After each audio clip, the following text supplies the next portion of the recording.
Welcome back. As promised, another brand new Wheelset day. Wonderful day that is. These are the Enve 3.4 ARs. So as you remember last time, I did the Enve G23s. I'm considering both for my gravel build. One shout out, so I was asked where I get most of my parts from. I use mybikeshop.com for the majority of my parts. I'll include a link in the description with my promo code. If you do have anything to order, they usually hook up a great discount on parts. They're an awesome shop, fast shipping, and they stand behind their products. So thank you to mybikeshop.com for helping me out.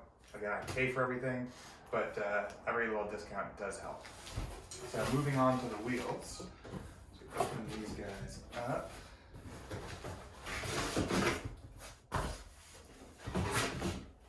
Boom.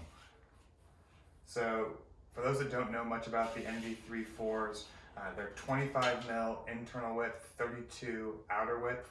The front is 39 millimeters deep and the rear is 43 millimeter deep. These are said to be extremely aerodynamic when paired with either a 28 to 32 millimeter tire. The one thing to note is that they are only able to run with tubeless tires. So you can use a tube, but the tire itself has to be tubeless compatible. So make sure if you're going to go with these that you are using a tubeless tire. These ones, because I ordered them from my bike shop, have the standard Enve hub. So this is going to be a good way to compare the Enve hub versus the i9 that I have on my other wheels.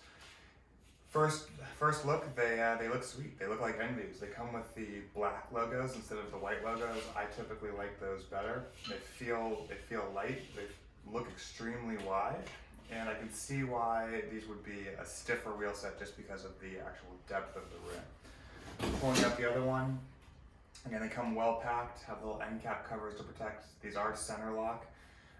If I want to give the rear a little spin for you. Pull off the end cap, give this a whirl. Oh, maybe I should put it the other way around. Give it a whirl. First thing I notice is they're considerably quieter. When I spoke with the Enve rep, he did mention that they use very high quality bearings in the free hub, so these ones should roll a little smoother. But I do notice that the engagement is a little slower on the free hub. On the front, again, very good looking rim, very good looking flange. I think these, probably from an aesthetic standpoint, look cooler than the G23s, but again, aesthetics only get you so far when it comes to speed on the road. Moving on to weighing the wheel set, something I think everyone's very curious of. I do want to note that these currently have a Hyperglide free hub. I got a second XDR free hub on the way. That was, as I mentioned in my last video, I think the XDR is the most versatile, but there's a chance I will run these on my tarmac, and that's using a Shimano cassette, so I do have the Hyperglide cassette here.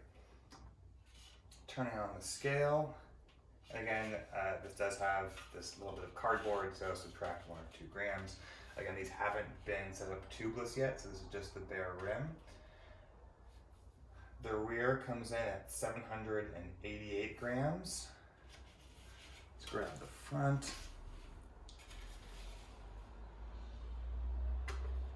The front comes in at 651 grams. Rather than bring out the calculator, we'll just stick each of these on top of each other. A combined wheel set weight of 1,438 grams. So these are wider than the G23s. They're also deeper than the G23s, but they only weigh about 70 grams more without the tape. So considerably light wheel set. Again, the reason you might consider going with one versus the other is from a compliance standpoint, depending on the terrain you're often going over.